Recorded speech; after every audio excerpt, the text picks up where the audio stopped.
Sa panahon ngayon na mabilis dumaloy ang iba't ibang mga impormasyon, ano kaya mangyayari kung magkakaroon ng media blackout? Tara, let's explain. Media blackout happens when news is censored para hindi makarating ang balita sa masa. It can be self-imposed or done by the government. Isa sa mga halimbawa nito ay ang martial law. Naaalala niyo pa ba ito? Pues dapat lang. Char. Setyembre 21 nang pinirmahan ni Pangulong Marcos Sr. ang Proclamation No. 1081 at agad na ipinasara ang mga media outlet matapos ideklara ang martial law.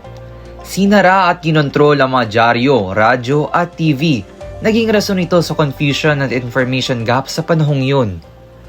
Ilang dekada nang nakalipas matapos ang martial law, ngunit hanggang ngayon, may mga uri pa rin ng pananahimik at panggigipit laban sa media. Patuloy na sumasailalim sa manipulasyon at pananakot ang mga mamamahayag na nagbabalita habang ang iba ay pinapatay upang habang buhay ng manahimik.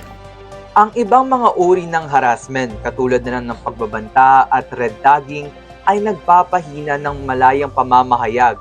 Isa sa mga rason why some may self-impose a media blackout. Ayon naman sa Commission on Human Rights Chairperson Richard Palpal Latok, harassing or attacking the media violates press freedom. Sa kabila ng mga leksyong iniwan ng martial law, hindi pa rin ligtas ang media sa iba't ibang anyo ng panggigipit.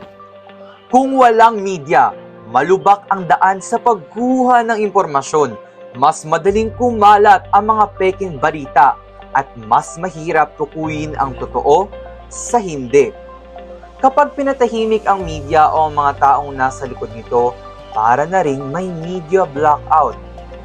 Kaya ngayong Setyembre 21, habang ginugunita ang martial law, lubos na ipaglaban at huwag kalimutan ang halaga na dala ng media.